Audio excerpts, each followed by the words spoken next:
Hello friends, welcome to my YouTube channel legal and social awareness. मैं Karim Ahmad Siddiqui advocate. दोस्तों, आज मैं मैट्रिमोनियल प्रॉब्लम से संबंधित एक बहुत ही प्रैक्टिकल लीगल सिचुएशन के बारे में बातचीत करने जा रहा हूं।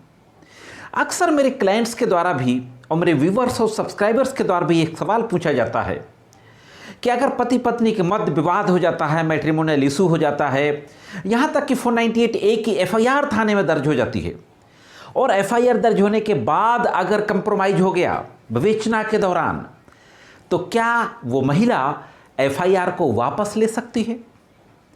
या मामले में विवेचना के बाद चार्जशीट पहुंच गई है कोर्ट में, तो चार्जशीट दाखिल होने के बाद अगर कंप्रोमाइज हो जाता है तो क्या केस को वापस लिया जा सकता है अगर स्टेट केस है? आज मैं इसी से संबंधित जो लॉ है उसके बारे में बातचीत करने जा रहा हूं। बहुत ही महत्वपूर्ण और प्रैक्टिकल जानकारी, इसलिए जुड़े रहें आखिर तक। देखते हैं कि इस संबंध में क्या कुछ महत्वपूर्ण कानूनी प्रक्रिया अपनाई जाती है। साथियों, सबसे पहले लीगल सिचुएशन पे बातचीत करते हैं। जब किसी महिला के द्वारा ससुराल वालों से विवाद हो जाता है और वो 498A और उसके साथ और भी अन्य धाराएं हैं, उन धाराओं में FIR पंजीकृत करा देती है, विवेचना शुरू हो जाती है।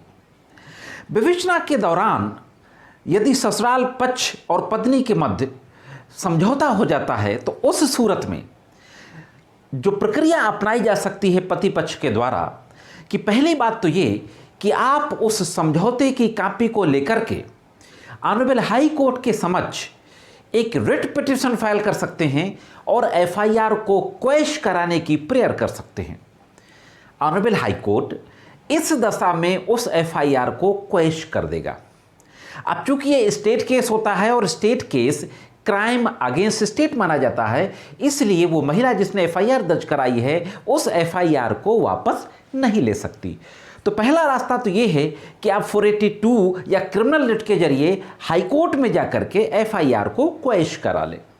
दूसरा रास्ता ये है कि पुलिस के सीनियर ऑफिसर्स को कंप्रोमाइज की कॉपी और एप्लीकेशन के साथ जाकर के मिले। वो एप्लीकेशंस और कंप्रोमाइज IO को सबमिट कर देंगे, फॉरवर्ड कर देंगे और IO उस कंप्रोमाइज के बेसिस पर फाइनल रिपोर्ट लगा देगा। वैसे तो जो 498 एक मामले हैं वो विवेचना के पहले मेडिएशन सेंटर भेजे जाते हैं। अब तो जो फैमिली वेलफेयर कमेटीज़ हैं उनके पास भी भेजे जाएंगे।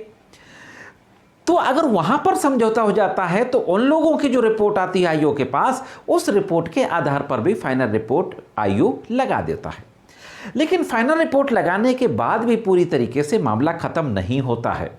फाइनल रिपोर्ट अदालत में जाती है और अदालत में फिर वो महिला जिसने कि FIR पंजीकृत कराई थी वहाँ हाजिर होकर के अगर वो ये कह दे, बयान दे दे, अपना एफिडेविट दे दे कि मुझे पुलिस द्वारा सबमिट की गई फाइनल रिपोर्ट में कोई ऑब्जेक्शन फाइल नहीं करना, कोई प्रोटेस्ट पिटीशन फाइल नहीं करना, तो उस सूरत में कोर्ट उस फाइनल रिपोर्ट को एडमिट कर लेती है। तब पूरी तरीके से मामला ख़त्म होता है। तो पहला पार्ट तो था कि अगर FIR दर्ज होने के बाद समझौता हो जाता है पति पत्नी के मध्य, तो किस तरीके की कानूनी प्रक्रिया को अपनाया जाएगा, जिसके बारे में अभी बात की। अब जो दूसरा पार्ट कि अगर विवेचना के बाद चार्जशीट आ गई है और चार्जशीट न्यायालय में दाखिल हो गई है, इसके बाद कंप्रोमाइज होता है, तो भी वाइफ या महिला जिसने FIR पंजीकृत कराई है चार्जशीट को वापस नहीं ले सकती है।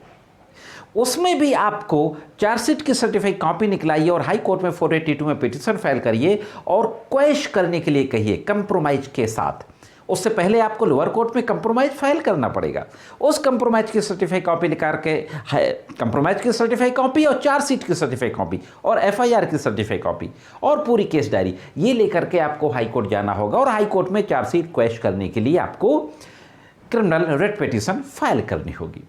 और जो दूसरा रास्ता होता है जो लोअर कोर्ट में ही हो जाता है कि अगर बेल करा ली गई है, जो मुलजिम बनाए गए हैं ससुराल पक्ष के लोग, उन लोगों ने जमानतें करा ली हैं, तो जमानतों को कराने के बाद अगर कंप्रोमाइज होता है तो चूंकि ये कंपाउंडेबल ऑफेंस नहीं है, समनी अपराध नहीं है, न्यायालय इसको कंप्रोमाइज के जरिए ख़त्म नहीं कर सकती, इसलिए उस महिला का फिर बयान दर्ज होता है और वो महिला कोर्ट में हॉस्टाइल होती है और हॉस्टाइल होने के बाद अगर कोर्ट ज़रूरत समझता है कि उस केस के कुछ और विटनेसेस को बुलाना चाहिए तो उनको भी कोर्ट बुला सकता है।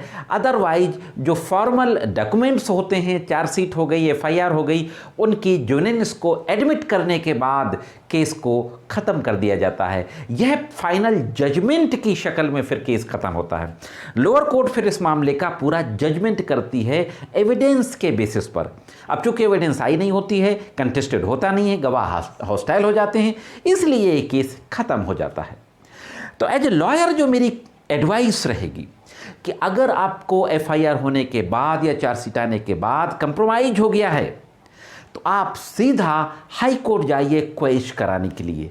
वहाँ पत्नी की ओर से भी और अपनी ओर से भी साथ में वहाँ पर आप एफिडेविट लगवाइए, एक एडवोकेट को खड़ा करिए और वहाँ पे सीधा क्वेश करने की प्रेयर करिए। ऑनरेबल हाई कोर्ट ऐसी स्थिति में उस एफआईआर को या चार्जशीट को क्वेश करने का आदेश पारित कर देते हैं। अक्सर हम लोग आए दिन इस तरीके के आदेशों को देखते हैं। तो साथियों, यह थी एक महत्वपूर्ण जानकारी जो जिनके बीच में मैट्रिमोनियल डिस्प्यूट चल रहा है तो डे टू डे लाइफ में ये जरूर काम आती है। आज के इस वीडियो में सिर्फ इतना ही। ये जानकारी कैसे लगी कमेंट्स करके जरूर बताएं। मिलते हैं किसी अन्य वीडियो में कानून की कुछ अन्य जानकारियों के साथ। तब तक कानून की विभिन्न तरीके की जानकारियों के लिए देखते रहें लीगल एंड सोशल अवेयरनेस।